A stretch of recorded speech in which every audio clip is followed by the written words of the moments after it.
వీక్షకులకు స్వాగతం, నమస్కారం. నేటి మన చైతన్య రథంలోని ప్రధాన అంశాలు. హజ్ యాత్ర దరఖాస్తులకు గడువు పెంపు అన్నారు మంత్రి ఫరూక్. రైతే రాజు, అన్నదాత సుఖీభవ.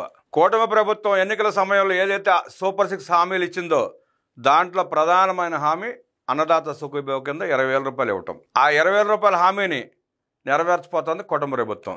రేపే అన్నదాత సుఖీభవ అకౌంట్లో మొదటి విడత 7,000 రూపాయలు జమ చేయనున్నారు. రాష్ట్ర ప్రభుత్వం 5,000 రూపాయలు, కేంద్ర ప్రభుత్వం 2,000 రూపాయలు, 7,000 రూపాయలు ఆ రైతు ఖాతాలో రేపు జమ చేయనున్నారు. సూపర్ 6 హామీల్లో ప్రధానమైన హామీ ఇది.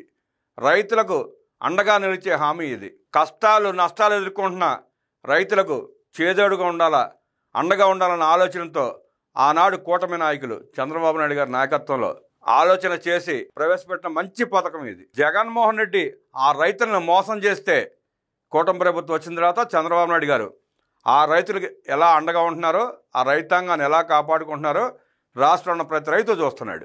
ఈ ఆగస్టు నెలలో రాష్ట్రంలో ఉన్న ప్రజలందరికీ, ముఖ్యంగా రైతులకి, మహిళా మనులకి మంచి శుభవార్త ప్రకటించారు చంద్రబాబు నాయుడు గారు. ఆగస్టు 2 అన్నదాత సుఖీభవ. సుమారుగా 46,85,000 మందికి రాష్ట్ర కేంద్ర ప్రభుత్వాలు కలిపి 7,000 రూపాయలు వారి ఖాతాలో జమ చేయబోతా ఉంది. రెండో శుభవార్త, రాష్ట్రంలో ఉన్న మహిళా మనులు ఏ జిల్లా నుంచి ఏ జిల్లాకు వెళ్ళినా, ఏ గ్రామం నుంచి ఏ గ్రామానికి వెళ్ళినా, ఏ పట్టణం నుంచి ఏ పట్టణానికి వెళ్ళినా మహిళా తల్లులందరికీ బస్సు ఫ్రీ. ఇచ్చాపురం నుంచి కుప్పం వెళ్ళినా, కడప నుంచి కాకినాడ వెళ్ళినా బస్సు ఫ్రీ. జిల్లాగా పరిమితం చేస్తారా అన్న కొంతమంది విమర్శలు చూసాం. మొదట్లో ఆలోచన కూడా అదే అయి ఉండొచ్చు. కానీ చంద్రబాబు నాయుడు గారు మహిళల మీద ఉన్న ఆయనకున్న ప్రత్యేకమైన అభిమానానికి రాష్ట్రంలో ఎక్కడ తిరిగినా నా సోదరిమణులకి టికెట్ ఉండకూడదు, వాళ్ళు ఫ్రీగా తిరగాలి అన్న ఉద్దేశంతో రాష్ట్రంలో ఏ మూల నుంచి ఏ మూలకు వెళ్ళినా ఆ మహిళా మనులందరికీ ఫ్రీ బస్ ఆగస్టు 15 ప్రారంభోత్సవం చేస్తున్నారు. ప్రారంభం కాబోతా ఉంది. రైతే రాజు 2న అన్నదాత సుఖీభవ. 46,85,838 మంది రైతులకు పథకంతో లబ్ధి. మొదటి విడతలో ఒక్కో రైతుకు 5,000, 2,342.92 కోట్ల నిధుల కేటాయింపు. కేంద్రం ఇచ్చే 2,000 కలిపి 7,000 రూపాయలు జమ. ప్రకాశం జిల్లా దర్శిలో ప్రారంభించనున్న ముఖ్యమంత్రి చంద్రబాబు. ఒకరోజు ముందే మనమిత్ర ద్వారా లబ్ధిదారులకు సందేశం. సాగునీటి ఎద్దడి, ఎరువుల కొరత రానివ్వకండి. జిల్లా కలెక్టర్లకు, అధికారులకు సీఎం చంద్రబాబు ఆదేశం. సందేహాల నివృత్తికి 155-251 టోల్ ఫ్రీ నెంబర్. ఏ రైతుకైనా అనుమానాలుంటే, సందేహాలుంటే ఆ టోల్ ఫ్రీ నెంబర్కి ఫోన్ చేస్తే మీ సమస్య తీరుతుంది. కూటమి ప్రభుత్వ సూపర్ 6 హామీల అమలులో భాగంగా అన్నదాత సుఖీభవ పథకాన్ని ఆగస్టు 2 అమలు చేయాలని నిర్ణయించింది కూటమి ప్రభుత్వం. ప్రకాశం జిల్లా దర్శి మండలం వీరాయపాలెంలో ఈ పథకాన్ని ముఖ్యమంత్రి నారా చంద్రబాబు నాయుడు ప్రారంభించనున్నారు. దీంతో రాష్ట్రంలోని 46,85,838 మంది రైతులు లబ్ధి పొందుతారు. మొదటి విడతలో రాష్ట్రం వాటాగా ఒక్కో రైతుకు 5,000 చొప్పున మొత్తం 2,342.92 కోట్ల నిధుల్ని వారి ఖాతాల ప్రభుత్వం నేరుగా జమ చేయనుంది. ఆగస్టు 2న అన్నదాత సుఖీభవ కార్యక్రమం పండుగ వాతావరణంలో జరగాలి. రైతులకి, రైతు కుటుంబాలకు సహజంగా సంక్రాంతి నెల పండగ నెల. ప్రతి పల్లెలో, ప్రతి రైతు ఇంట్లో సంక్రాంతి పండుగ బాగా చేసుకుంటాం. ఎందుకంటే ఆ పంటల టైము, పంటలు నూర్పిళ్ళు అవుతాయి, ధాన్యం ఇళ్ళకి చేరతాయి, లేదంటే అమ్ముకుని డబ్బులు చేసుకుంటారు. నగదు పుష్కలంగా ఉండే నెల సంక్రాంతి నెల. ఆ పరిస్థితి ఆగస్టు 2వ తారీఖునే రాష్ట్రంలో ప్రతి ఇంట్లో, ప్రతి పల్లెలో కనపడాలని సీఎం చంద్రబాబు నాయుడు గారు రేపు రైతుల ఖాతాలో 7,000 రూపాయలు జమ చేస్తున్నారు. పండగే కదా మరి. సంవత్సరం మధ్యలో సంక్రాంతి పండగ. ప్రకృతి ఒడిలో అమరావతి.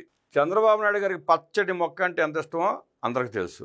ఆ పచ్చడి మొక్క ఉంటే ఎన్ని లాభాలు జరుగుతాయో, ప్రజలకు ఎంత మంచి జరుగుతుందో ఆయనకి తెలిసినంత బాగా ఇంకెవరికి తెలియదు. ఇవాళ రాష్ట్రంలో ఇన్ని లక్షల కోట్ల పచ్చని చెట్లు ఉన్నాయంటే ఉమ్మడి రాష్ట్రంలో, 2 రాష్ట్రాలు కలిపి చంద్రబాబు గారి పుణ్యమే. కొంతమంది పాలకులకి చెట్లు నరుక్కుని అమ్ముకోవడం తెలిస్తే చంద్రబాబు నాయుడు గారికి చెట్లు నాటడం, వాటిని సంరక్షించడం, పెంచడం. అమరావతి ప్రకృతి ఒడిలో ఉండాలి. ఆ ప్రకృతిలో ప్రజలంతా సేద తీరాలి. ఆ పచ్చని చెట్ల నీడన ప్రజలు సంతోషంగా ఉండాలన్నది ఆయన ఉద్దేశం. నేచర్ కాన్సెప్ట్తో ప్రజా రాజధాని నిర్మాణం. రహదారులు, కోడళ్ళు, గ్రీన్ బెల్ట్, బఫర్ జోన్లలో ఆహ్లాదకరమైన వాతావరణం ఉండాలి. దేశీయ వృక్ష జాతులు ఔషధ మొక్కలకు ప్రాధాన్యమిస్తూ హరిత ప్రణాళిక. సింగపూర్ బెడదారి హౌసింగ్ ప్రాజెక్టు తరహాలో అమరావతిలో గృహ నిర్మాణం. Amaravati beautification, green blue master ప్లాన్పై సీఎం చంద్రబాబు సమీక్ష. రాజధాని అమరావతి నగరాన్ని అతిపెద్ద లంగ్ స్పేస్ నగరంగా తీర్చిదిద్దాలని ముఖ్యమంత్రి చంద్రబాబు అధికారులను ఆదేశించారు. అమరావతి ఇన్ నేచర్ అనే కాన్సెప్ట్తో హరిత ప్రణాళికలను అమలు చేయాలని సూచించారు. సచివాలయంలో Amaravati beautification, green blue master ప్లాన్పై సీఎం చంద్రబాబు సమీక్ష నిర్వహించారు. రాజధానిలో నిర్మితమవుతున్న ప్రధాన ట్రంక్ రోడ్లు, అనుబంధ రహదారులు, ఎల్పిఎస్ లేఅవుట్ల వద్ద నిర్మించే రహదారులు, బఫర్ జోన్లు, గ్రీన్ జోన్లు ముఖ్యమైన కోడలను అత్యంత ఆహ్లాదకరంగా ఉండేలా తీర్చిదిద్దేందుకు వీలుగా పచ్చదనాన్ని పెంపొందించాలని సీఎం స్పష్టం చేశారు. ప్రతి నీటి బొట్టు సద్వినియోగం చేయాలి. సముద్రంలోకి వృధా పోయే నీటితో రిజర్వాయర్లు నింపండి అంటూ అధికారులను ఆదేశించారు ముఖ్యమంత్రి చంద్రబాబు. ఆగస్టు 31న కుప్పం బ్రాంచ్ కెనాల్కు హంద్రీ నీవా జలాలు. గత పాలకుడు జగన్మోహన్ రెడ్డి చూసాం. ఆ కుప్పం వెళ్ళి ఓపెనింగ్ అంటూ నవ్విపోదురుగాక నాకేటి సిగ్గన్నట్టు ప్రజల మొహాన ఉమ్మోస్తారు. కనీసం రాష్ట్రానికి తెలియపోయిన స్థానిక ప్రజలకు వాస్తవాలు తెలుసు కదా, చీ కొడతారన్న జ్ఞానం కూడా లేకుండా ఎక్కడైనా టెంట్ హౌస్ నుంచి ఫంక్షన్ జరిగితే కుర్చీలు, టేబుళ్ళు అట్టని అద్దెకు తెచ్చుకుంటాం.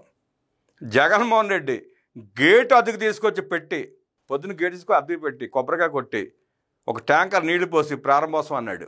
జగన్మోహన్ రెడ్డి అటు వెళ్ళగానే ఆ గేట్ని పిక్కిపోయారు, అతికిచ్చినాళ్ళు. అది జగన్మోహన్ రెడ్డి పరిస్థితి.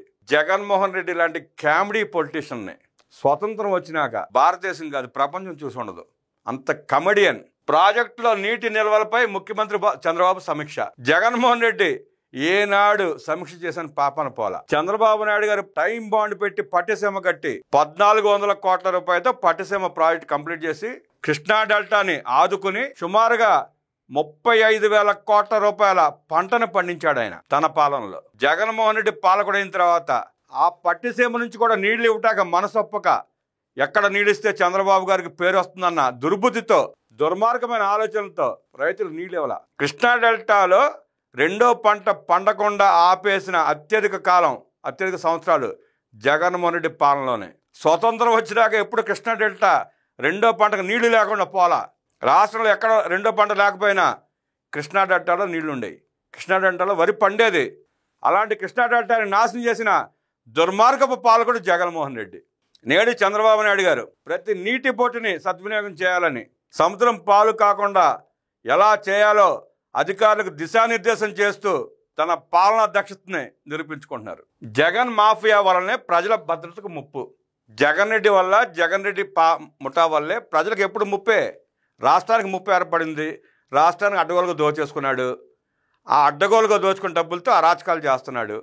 అరాచకాలను ప్రేరేపిస్తున్నాడు. తన నాయకుల్ని, తన చెంచాగాళ్ళని, తన పేటీఎం గాళ్ళని రెచ్చగొడుతున్నాడు. నా మీద కేసులోనే నేను ఎట్లాగ బొక్కలాగా వెళ్తాను, మీరు మాత్రం బయట ఎందుకు ఉండాలి, మీ మీద కూడా కేసులు పెడితే మీరు అందరూ వచ్చి నాతో పాటు జైలులో మగ్గొచ్చు అని చెప్పి వాళ్ళందరిని రెచ్చగొట్టి వాళ్ళని కూడా కేసులు ఎరికించే ప్రయత్నం చేస్తున్నాడు. నేడు గండికోటకు శంకుస్థాపన. జగన్మోహన్ రెడ్డి కోటవేట దూరంలో ఉంటున్న గండికోట. ఆ గండికోటను ఆధునీకరించి దాన్ని ఒక పర్యాటక కేంద్రంగా తీర్చిదిద్దాలన్న జ్ఞానం కూడా లేని తండ్రి కొడుకులు వాళ్ళిద్దరు. ఆ గండికోట రిజర్వాయర్ని అడ్డం పెట్టుకుని రైతులను రెచ్చగొట్టి రైతుల పేరిట ఎంత దోచుకున్నారో, ఆనాటి పాలకుడు రాజశేఖర రెడ్డి దోచింది ఎంతో, మొన్న జగన్మోహన్ రెడ్డి దోచింది ఎంతో సిట్లు పెట్టి విచారణ చేస్తే అది కూడా ఒక స్కామ్ అవుతుంది. ఆ గండికోట నుంచి తన పులివెందుల నియోజకవర్గానికి నీళ్లు ఇవ్వలేని అసమర్థపు ముఖ్యమంత్రి నాటి ముఖ్యమంత్రి జగన్మోహన్ రెడ్డి. ఆ ప్రజలు అలో లక్షణ అంటే చంద్రబాబు నాయుడు గారు ముఖ్యమంత్రిగా ఉండగానే ఆ పులివెందుల నియోజకవర్గానికి కూడా సాగునీరు, తాగునీరు ఇచ్చారు. నిన్న మొన్న మాట్లాడుతున్నాడు మాజీ ఎమ్మెల్సీ సతీష్ రెడ్డి. 3.5 అడుగులు గడ్డం పెంచుకున్నాడు. బాబు గారు మీ కాలు మొక్కుతాను, నా ప్రాంత ప్రజలకు నీళ్ళు ఇస్తేనే నేను మొహం చూపించగలుగుతాను, లేకపోతే నా వల్ల కాదని గడ్డం పెంచుకుని సన్యాసం స్వీకరిస్తే చంద్రబాబు నాయుడు గారు చెప్పిన టైంలో పులివెందుల గ్రామానికి, పులివెందుల మున్సిపాలిటీకి, పులివెందుల రైతులకి సాగునీరు, తాగునీరు ఇచ్చి వాళ్ళని ఆదుకున్నాక గడ్డం తీశాడు. ఆ రోజు చంద్రబాబు నాయుడు గారు కాళ్ళ మీద పడి దండం పెట్టాడు. నిన్న మొన్న కూర్చుని ఇవాళ పార్టీ మారి ఆ జగన్మోహన్ రెడ్డి మెప్పు కోసం, ఆ చిల్లర కోసం నోటికొచ్చేట్టు మాట్లాడుతున్నాడు. స్థాయి మరిచి మాట్లాడితే ఏమైపోయారో గతంలో బోల్డు మంది నాయకులు చూసాం. ఆ కోవకు చేరే ప్రయత్నం చేస్తున్నాడు సతీష్ రెడ్డి. గండికోట శంకుస్థాపన కార్యక్రమంలో పాల్గొంటున్నారు ముఖ్యమంత్రి నారా చంద్రబాబు నాయుడు, పర్యాటక శాఖ మంత్రి కందుల దుర్గేష్. విశ్వాస పునరుద్ధరణ. ఏదైతే జగన్మోహన్ రెడ్డి పాలనలో రాష్ట్రం పట్ల విముఖత చూపించి రాష్ట్రం పట్ల నమ్మకాన్ని కోల్పోయి ఆ రాష్ట్రానికి మేము తిరిగి రామని చెప్పి వెళ్ళిపోయిన సింగపూర్ వెళ్ళి 5 రోజులు వారితో చర్చలు జరిపి రాష్ట్ర ఇమేజ్ని కాపాడుకుంటా, రాష్ట్ర బ్రాండ్ని నిలబెట్టుకునే ప్రయత్నం చేస్తా విశ్వాసాన్ని నింపి వచ్చారు తండ్రి కొడుకులు. నాటి తండ్రి కొడుకులు దోపిడీకి, దుర్మార్గాలకు, అరాచకాలకు బ్రాండ్లు అయితే నేటి తండ్రి కొడుకులు అభివృద్ధికి, సంక్షేమానికి, రాష్ట్ర అభివృద్ధికి, పరిశ్రమలు తేవడానికి, యువతకు ఉద్యోగాలు కల్పించడానికి బ్రాండ్ అంబాసిడర్లు.